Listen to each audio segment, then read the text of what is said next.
Alright guys, what's going on? This is Promise back with another StarCraft 2 Heart of the Storm commentary. This is going to be a fun game. I guess it kind of just ruined itself. So, it's going to be a Terran versus Zerg. If you guys are looking at this guy right here with the name DayNine, red Terran player, bottom left of Neoplanet S. I highly doubt this is the real DayNine. Now, nothing against him. He was a very, very good Brood War player. He's probably a pretty damn good StarCraft 2 player. I just don't think this is him. There's a lot of trolls, there's a lot of fake smurfs, a lot of fun stuff going on the best ladder in the world, of course, the North American ladder. So, I don't know. I don't really know what to think of this. I feel like this is just going to be just one of those games. And look at that overlay. E.g. IdrA, the blue Zerg on this map. DayNine against IdrA. I'm speechless. I don't know what to make of this. DayNine throwing down the GLHF. IdrA probably got a little bit of a smirk there. Didn't want to respond to that GLHF from DayNine. But we'll see how this game goes. I'm kind of curious to see who this guy is. Is he any good? Is he gonna cheese the Graken, of course? Talking about IdrA, or is he gonna play a little bit more of a macro-oriented game? Of course, IdrA, not much of an introduction. Pretty successful StarCraft 2 player. People think he's on a, I don't know what you call it, like a loss streak, or what's that word?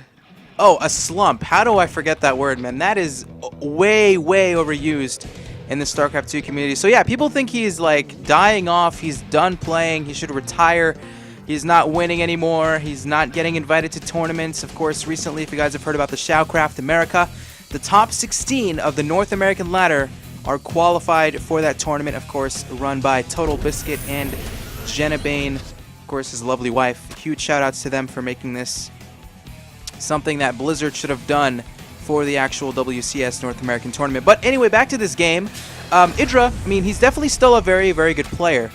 Maybe, in my opinion, I'm not really too sure if at his current level of play, he's easily able to compete with the top Koreans, but he can definitely compete with a lot of the top North American players. So far, IdrA's just being a little bit annoying here with the drone. It looks like he's going to go ahead and take this this extractor from the Terran player. Of course, if he was going for any sort of Banshee play, which is very, very unlikely right now in the current metagame of Heart of the Swarm, anything that requires 2 refineries, maybe double factory Hellions, anything that is very, very gas intensive is not going to be happening in this game. But he's actually just going to be going for a Reaper. So, normal opening from DayNine, who's of course not the real DayNine. But I have to call him DayNine because that's what his account name is.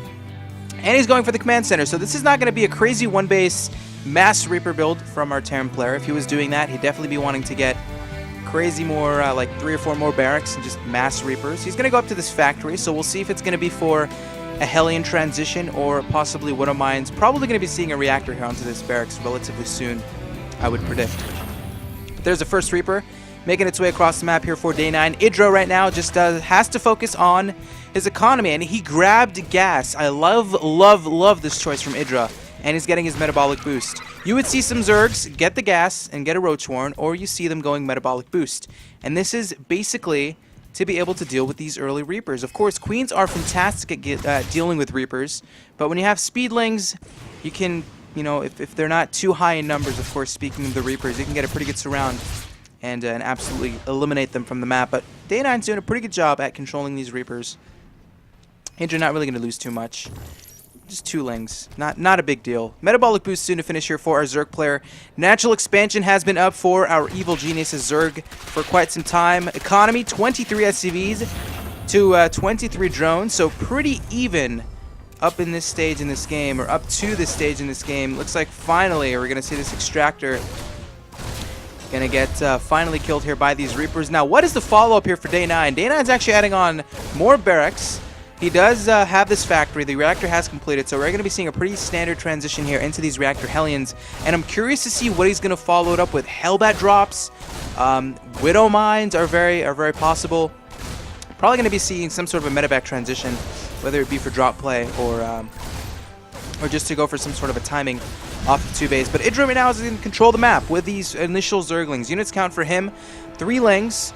And ooh, whoa, in the production tab, IdrA throwing down a Baneling Nest and a Roach Warren. So this is going to be a very aggressive two-base play from IdrA, something he is not known for. He loves to play the macro game, but he's probably thinking to himself, he's like, okay, this guy is probably not DayNine. He's actually probably a big troll, so let's see if I can get an easy, quick win on this amazing North American ladder. But we'll see how much he commits to it. If he's going to make, you know, a few roaches and then go for a push, possibly take a third behind it, that would be a pretty good choice.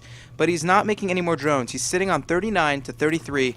9 roaches, 6 zerglings. Bandling nest has completed, so this is very much looking like it's going to be a strong two-base all-in play here from IdrA. And DayNine is actually moving across the map here with some Hellions, so he might be in a lot of trouble if he gets caught with his pants down with these units across the map. But it looks like IdrA is going to have these 2 queens in position, but DayNine's controlling this very, very nicely, focusing down the queens. Of course, IdrA does have enough energy for the transfuses, decides not to use it, and definitely making the smart choice there.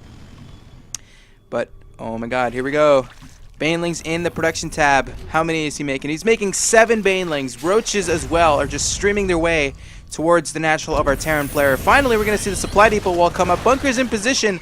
IdrA is going to see this. Is he actually going to be able to break this? Making more Banelings in the production tab. 75 supply to 70 supply. Roaches are going to try to focus down this bunker. IdrA will be able to blow up the bunker. SCVs, a few of them are going to die. Workers lost, actually nothing just yet. But these Hellions and Reapers going to come in from the back. Of course, Roaches, great against Hellions. Great against Reapers. Not the best army to actually be able to deal with this for DayNine, aka probably a Smurf. But the Lings and the Banelings are actually just continuing to kill anything in their way at the natural expansion. They're actually going to try to make their way into the main base. Supply depot falls down. IdrA is actually doing a great deal of damage with this timing push. SCVs are going to try to surround it. Looks like DayNine will be able to defend this. He does have the medevacs out, of course. Stim is completed, so he will be able to he will be able to defend this. But at the same time, IdrA now 56 supply to 69. 47 SCVs to 32, or 47 drones, excuse me, to 32 SCVs. So he had to kill. Okay, with that push, guys, you have to kill something from your opponent. Preferably, actually, you just have to kill their economy, and that's exactly what IdrA did. 11 drones, or excuse me, 11 SCVs killed in that engagement from IdrA. But he is down in supply, 64 supply to 76. We're seeing him taking a third base, making some more Zerglings. It looks like he is going to be committed a little bit to the Zergling play for the early stages of the game. He's getting +1 melee attacks as well as his Carapace. Third base is going to get spotted here by Mr. DayNine with these Marines. IdrA needs to cancel. Okay, whoa, I almost had a heart attack, man. If he had not canceled that, he would have lost 300 minerals, which he cannot lose at this stage in the game. But there is that Ignite Afterburners ability, a medevac drop into the main base. IdrA is going to send these Zerglings. He does have 30 Lings and 2 Banelings. Where are they? Whoa, there they are. Finally, we'll be able to go ahead and clean up this drop here from DayNine. But behind it, our Terran player has been focusing on his macro. He's added more barracks, continuing his Marine production, getting combat shield. We see +1 weapons level 1, excuse me. I'm having like a little bit of problem saying words. But yeah, he's focusing on his upgrades, and he's still making these medevacs. So this can definitely give him an opportunity to go for a 2-base timing. He has not taken a third base. No third command center in sight at all in his main base as well. But IdrA is actually taking a great deal of early pressure here from DayNine. 12-minute timing here with these Hellions and the Marines into the third base of our Zerg player. 103 supply to 65. Is this going to be another cancel on the third hatchery? That would actually be very, very detrimental for IdrA to cancel this hatchery for the second time, I believe. But he's just making Lings and Banelings, and this hatchery is so close to falling down, and IdrA is going to surround these units, but is it going to be enough? Very smartly, DayNine's going to go ahead and lift up the units and just park here, I guess. So IdrA, his economy, 47 drones to 46 SCVs. Not the position you want to be in. 75 supply to 101. Now, what he does have in his favor is his 1-1 is going to complete a lot sooner compared to our Terran player. But the supply count in favor of the Terran. There's a Spire, so it is going to be Mule's transition. DayNine is going to be able to kill a few of these units, but IdrA will eventually be able to clean it up. But, I mean, look at this. Meanwhile, as he's doing all this, he's just making more stuff back home. Making more Marines, making more medevacs. Of course, his upgrades are looking pretty sharp as well. 1-1's going to complete, so both players are pretty even in terms of upgrades. But the good thing here from IdrA is that the third base is not going to be spotted. Actually, drop into the natural expansion. IdrA not going to be able to spot it in time. Going to lose a lot of drones. 12 drones lost. Lings are going to be able to reinforce here to try to deal with it. But look at the position of these Marines by the Terran player. 64 supply to 107. IdrA is actually losing so much. Does not really have the Mutalisks to be able to deal with these Marines and focus down the medevacs. 10 more Lings in the production tab. 54 supply to 111. IdrA is going to lose this game. Oh my god. So he knew that the Terran player was not taking a third, but Mr. Fake DayNine here, who I'm going to call, our Terran player, kind of just out multitasked IdrA. Medevac drop at the third base, another drop at the natural expansion. IdrA was with a pretty good mobile army. I mean, Lings and Banelings, he had pretty good upgrades, but the problem is the way that DayNine, I mean, where did he drop? He kind of just dropped in a little bit of a nooked corner where Lings were not able to surround. Of course, the Spire was late because of the initial early pressure. He didn't have the economy to actually go very, very quickly into Mutalisks. And DayNine, who's I guess the Terran player in this game, takes the game from the evil genius ZerG. So anyway, guys, thank you so much for checking out this cast. You are welcome to follow me on Twitter, twitter.com/promise, CAST. Of course, that is PromiseCast. Make sure you click the subscribe button onto my YouTube, and that is going to conclude it. Make sure you stay safe. Sure, I can't even finish my freaking cast, man. Stay safe, good luck, and have fun.